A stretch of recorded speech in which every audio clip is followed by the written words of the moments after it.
Hello, this is Robert Garth from Culture Studies. This is conducting my second interview regarding sports. I'm here with Oscar Perez. How you doing today, Oscar? I'm doing great. Okay, can you tell me a little bit about yourself? For example, where were you raised? I was raised in Kingsville, Texas. Kingsville, Texas. Home of Texas A&I Javelinas.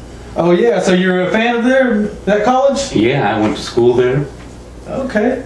So, since you were a child, what has been the greatest change in America since you were a young child? The greatest change in America? Yes. Well, immigration is the biggest change for Texans. Immigration? You think, so immigration, do you think that's a good thing for Texas and for the United States? It's a bad thing for Texas. Bad thing? Yeah. So you think immigration should be stopped then? It shouldn't be that harsh because those native Texans here are kicked back to Mexico. Okay. So, when did you first know you were interested in sports, Mr. Perez? Well, about 5 or 6 years old. What did you begin playing at that age? Baseball. Baseball? How did you get involved in that? Was it friends, family? Actually, my brothers, you know, they were all into all the sports, and I just followed them. Okay. So, when you were growing up, who was the most important athlete while you were young? Well, back then it was Mickey Mantle from the New York Yankees, number 7. Why was he important to you? Because he had a home run hitter, and I wanted to be center field. So you wanted to be like Mickey Mantle? Yeah. So, Mickey Mantle, would you say he was an inspiration for you or for others as well? Many others. Many others?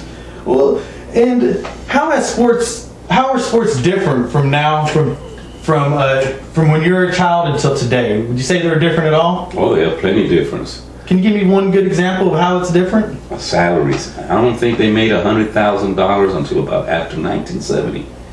Plus, everything got specialized.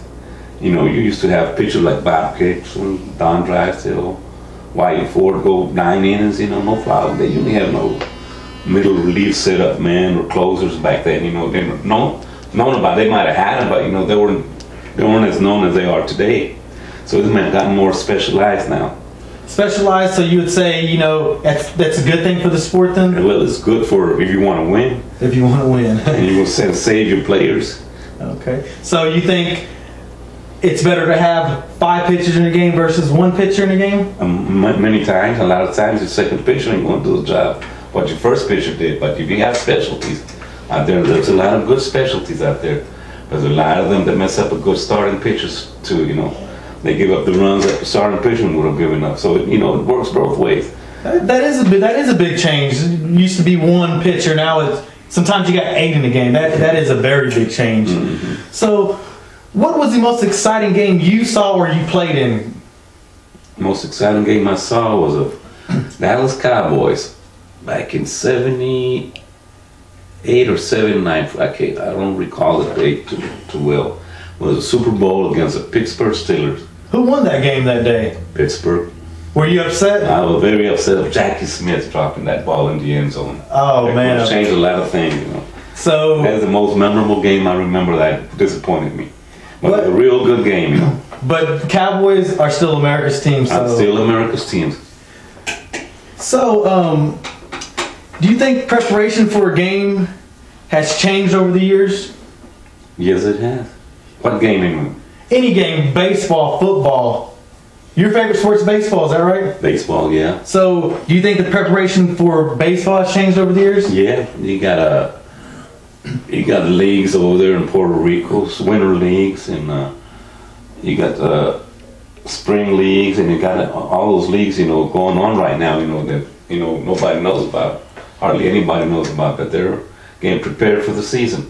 So now it's a full-time job. It's not now, because back then you probably had players working 2 jobs. Now it's the future for them. I mean, well, you got some people that want to make it that developmental type stuff. You know, a lot of those players only need to go to developmental leagues or whatever. But a lot of them go there to get ready for the season. A lot of them don't need to work out or whatever, like the superstar.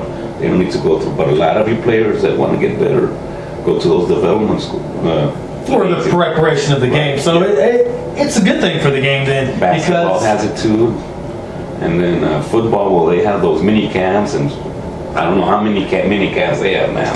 So pretty much it's a yearly thing for athletes. They want to be the best player. They need a preparation practice all year long is going to have them doing the best job for the fans.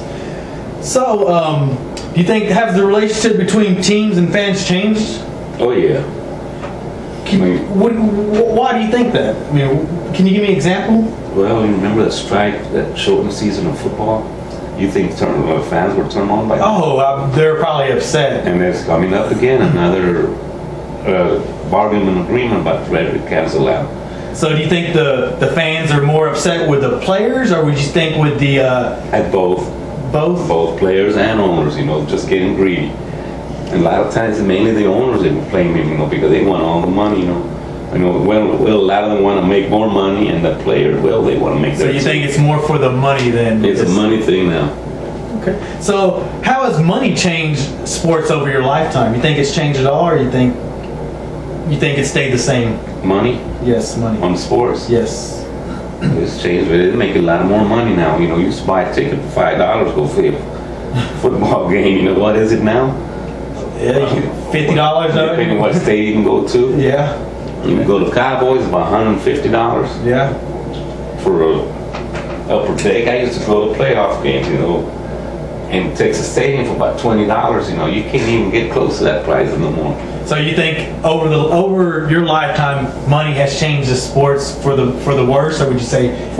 Actually, for the world, but they got to pay their players and all that. You got so much TV, revenue, and everybody wants to be involved. People are more involved in that now. One question: do you think athletes should get paid as much as any normal person living now? Yeah. Think so? I mean, not drastically more, but they should get paid more. So, how has the role of sports changed over your lifetime, both for you and your society? You think it's changed at all? For me and who? For you. How has the role of sports changed over your lifetime, both for you and for society? You think it's changed at all, or do you think sports is kind of maintained over your lifetime, or do you think it's maybe brought people together? Well, there's a lot of people together. You got a lot of especially in not necessarily in pro sports, but in college, you got your alma mater, whatever, your Arkansas, your rivals, and all that, and people who do it for more or less like a community deal, Okay. Yeah, in high school, the same thing, they root for their kids and all that, and. So you think it's more like a family thing? It's a family thing. It's a more or less a motivation for the family and all that. It just gets people, community more involved. I agree on that. So what do you think about the issue of race in sports? You think it's a big deal, or you think we don't have anything to worry about? Well, not now, you don't. You used to in the past. Jackie Robinson supposed to blow the first one to break a color barrier there. And in Alabama, those colleges that used to not have black players, almost every university has a black player playing now. Used to be not having, back in the 60s, it was unheard of for a black player to play for Alabama, or even a student go to that school. So it's changed a lot, it just got more into acceptable now. So do you think that's maybe one of the biggest changes in sports, racism? Yeah, plenty change of that, the biggest change. So you think racism brought the community together as well? I mean, not just racism, but having colored people on a team, people looking inside, maybe, hey, we don't need to be racist no more. Do you think people thought of that when they were watching Jackie Robinson play? Do you think they got over that barrier just because of Jackie Robinson? Yeah, I think so. Okay. So, what do you think about the issue of drugs in sports? You think drugs should be allowed in sports? No, not at all. Not at all? Unless you're taking some nasal stuff. I remember one of my quarterbacks from A&M Kingsville had an infection in his nose. He took some nose drops, and it turned out to have steroids on it, and he got banned from playing that game, A lot of times, you might say, you show positive steroids. It might be medication, legal medication. A lot of your medicine contains steroids, especially for asthma. And you know, a lot of people get caught up in that, you know, and been punished for that. But you know, if they use it for an enhancement drug, you know, that's a different thing, you know. But a lot of it's getting touchy now, you know. It is. So it's probably a good thing that drugs are banned from sports. Yeah. Do you think it's a good thing for children growing up that steroids are being tested in high school? It's good. That's good. I agree with that. So what do you think about the development of women's sports? Well, you know, we had a women's team that won 90 games in a row in the Yukon, you know, in development. You know, they got a lot of good development going on in women's sports, like in basketball, volleyball. I don't think they should be football because it's a little more physical there, you know. But you know, it's good to have those involvements there. And golf is another one. You know, you get that little championship set up. Have a women LPGA tour. They got a lot of women playing there. A lot of colleges have the good players, you know. So do you think the news coverage should focus a little more on women's sports?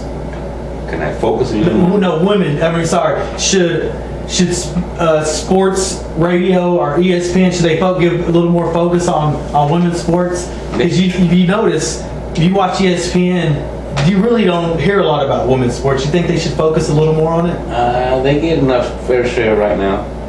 So you think if they got more focus that people wouldn't watch it? It all depends. Well, you got to look at it both ways. A lot of times, you know, people don't want to watch a women's basketball or a women's like the WNBA. You think it's because they're not strong, fast, they can't jump as high? They don't sell. They don't sell. They don't sell. So a lot of it don't sell. You know, I'm sorry, but women, they're good athletes, good basketball players, and women, but they don't sell. Just check the attendance, you know. A lot of them leagues are dropping like crazy because they just don't have the support, you know, and it don't sell. So do you think if you're going to show it on TV, it ain't gonna sell either. Hey, you got a good point there. Do you think that should change though? How can you change if it ain't selling? You ain't paying your product. Okay. Well, Mr. Perez, that wraps it up for this segment of the second interview. Thank you, Mr. Perez, for letting me interview you today. Thank you so much. You have a good day. You too.